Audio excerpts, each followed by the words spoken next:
আচ্ছা বদরুল্লাহ, আরেকটা প্রশ্ন। এই যে আগামী এই যে পঞ্চায়েতের যে চূড়ান্ত ভোটার যে খসড়া বের হলো, তো এটার উপরে আপনি প্রতিক্রিয়া স্বরূপ কি বলতে চাইবেন? এটা কি ঠিক আছে? আমি আমার পূর্বে যে সমস্ত সাক্ষাৎকার আপনাদেরকে দিয়েছি, এই সাক্ষাৎকারে বলেছি যে বিজেপি দলটা পূর্ণ যেটা মানে ফুল ফর্মটা হলো ভারত জ্বালাও পার্টি। এরা এই ভারতবর্ষকে জ্বালিয়ে দিতে চায়। প্রতিটা স্টেপ, প্রতিটা কর্ম, প্রতিটা অ্যাক্টিভিটি, প্রতিটা চিন্তা, প্রতিটা মুহূর্ত এরা শুধু সমাজকে একটা হিংসার মাধ্যমে, একটা বিদ্বেষের মাধ্যমে সমাজকে ধ্বংস করতে চায়। এই যে আমরা হাইলাকান্দিতে আমরা যেটা দেখেছি, যেটা ওয়ার্ড তৈরি করা বা গ্রুপ তৈরি করা, জিপি তৈরি করা, শুধু সাম্প্রদায়িক ভেদাভেদকে মাথায় রেখে সাম্প্রদায়িকরণকে পাকাভুক্ত করতে প্রতিটি স্টেপ দেওয়া হয়েছে।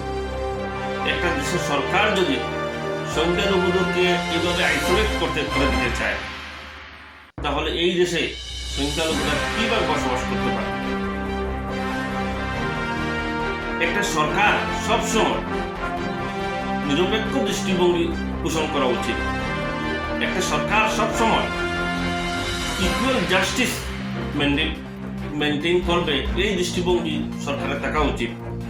কিন্তু এই ভারত জ্বালাও পার্টি শুধু সমাজকে বিভাজিত করতে চায়, মানুষকে বিভাজিত করতে চায়, মানুষের রক্তের উপর রাজনীতি করতে চায়, মানুষের মৃত ডেড বডির উপর ওরা ওদের রাজনীতি করতে চায়।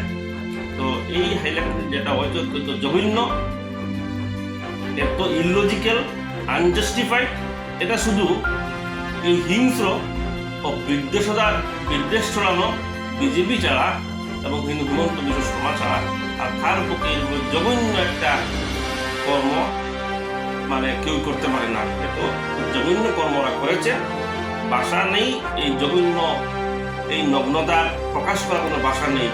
জঘন্য কাণ্ড, নগ্ন কাণ্ড, সামান্যতম ওদের বিবেকবোধ বলতে কোনো জিনিস নেই।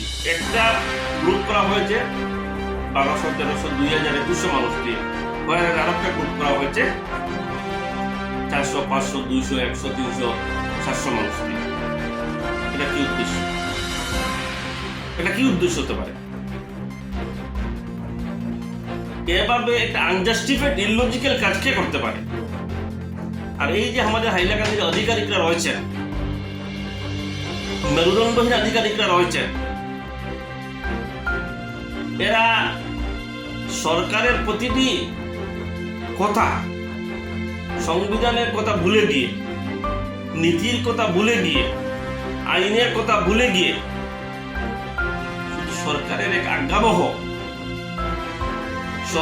এক আজ্ঞাবহ মেরুদণ্ডহীন প্রাণীর মতো আচরণ করছে। আমার বলার কিছু নেই। এত নগ্নতার বিরুদ্ধে, এত নীতিহীনতার বিরুদ্ধে ভাষা নিয়ে আমার মানে কি ভাষায় প্রকাশ করবো যে নীতিহীনতা এবং নগ্নতা? এটা শুধু এই নির্লজ্জ বিজেপি করতে পারে। ওই যে পঞ্চায়েতের যেটা খসড়া তালিকা যেটা, আর এই খসড়ার কথাই বলছি, গ্রুপ খসড়া তো ভুলে পড়া এই তালিকা, কিন্তু আসল তো যেটা মানে ইয়ে রয়েছে, ইস্যু রয়েছে এই আমাদের গ্রুপগুলো যেগুলো তৈরি, ডেলিমিটেশনের গ্রুপ তৈরি যেটা করা হচ্ছে, ওইটা কথা বলছি। আচ্ছা আচ্ছা, এটা তো জঘন্য, ওটার বিরুদ্ধে আর বলার কিছু নেই। ধন্যবাদ। আচ্ছা, ধন্যবাদ। লাস্ট একটা প্রশ্ন, এই যে পঞ্চায়েত নির্বাচন যেটা হবে, বা এর যে এখন হাইকোর্ট যে একটা অধ্যাদেশ দিয়েছে, মানে আগামী 9 জানুয়ারি পর্যন্ত কোনো সরকার কোনো পঞ্চায়েতের কোনো একটা করবে না, একটা যে ইয়ে দিয়েছে হাইকোর্ট, তো এটার উপরে আপনি প্রতিক্রিয়া স্বরূপ কি বলতে চাইবেন?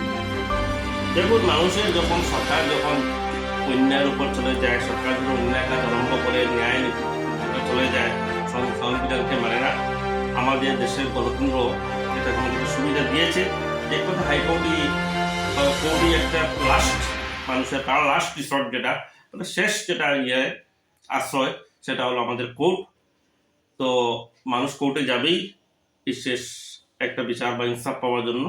তো মানুষটা এই নাইনসাফের বিরুদ্ধে, ওই অন্যায়ের বিরুদ্ধে কোর্টে গিয়েছে বিচারের জন্য।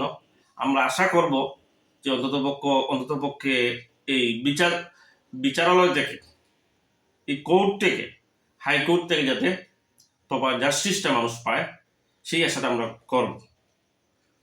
আচ্ছা, তো আপাতত 9 তারিখ পর্যন্ত না দেওয়ার রায় দিয়েছে। এটা একটা প্রিলিমিনারি একটা কোর্টের একটা ডিরেকশন বা একটা সিদ্ধান্ত।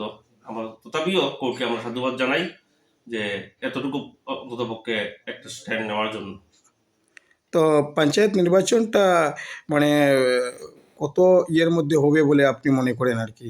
মার্চ বা দেখুন, সরকারের মনের ভিতরে কি আছে, হুম, সরকারের মনের ভিতরে কি আছে, মুখ্যমন্ত্রীর মনের ভিতরে অন্তরে কি আছে, ওটা তো বলার উপায় নেই। তো উনি যেটা বলছেন সেটাতে বলছেন তো জানুয়ারি ফেব্রুয়ারিতে ইলেকশন করাবেন। আদৌ সেই কথা সত্য না এর আড়ালেও আরো কিছু রয়েছে, ওটা মুখ্যমন্ত্রী বলতে পারেন। আচ্ছা আচ্ছা, যদি মনে করেন ফেব্রুয়ারির লাস্টের দিকে যদি নির্বাচন হয়ে যায়, প্রথম দিকে হয়ে যায়, তো আপনার যে দল কংগ্রেস, যেটা রাষ্ট্রীয় কংগ্রেস দলের প্রার্থীরা মানে কেমন জিতবে, মানে কি হারে বা কত শতাংশ হিসাবে জিতবে বলে আপনি মনে করেন? দেখুন, কংগ্রেসের যেটা লড়াই পঞ্চায়েত লেভেলে হোক বা আপনার বিধানসভা লেভেলে হোক বা পার্লামেন্ট লেভেলে হোক, এই সংবিধান রক্ষার লড়াই, ইনসাফের লড়াই, ন্যায়ের লড়াই, অত্যাচারের বিরুদ্ধে লড়াই, জুলুমের বিরুদ্ধে লড়াই, এটা কংগ্রেসের চলবে। এই আদর্শের লড়াই, নীতি লড়াই আমাদের চলবে, বিজেপি বিরুদ্ধে এটা আমাদের চলতে থাকবে। তো আশা করি এইবার আসামে কংগ্রেস একটা ভালো ফল করবে, পঞ্চায়েতে যথেষ্ট সংখ্যক আগে চেয়ে অনেক ভালো রেজাল্ট আমরা আশা করছি।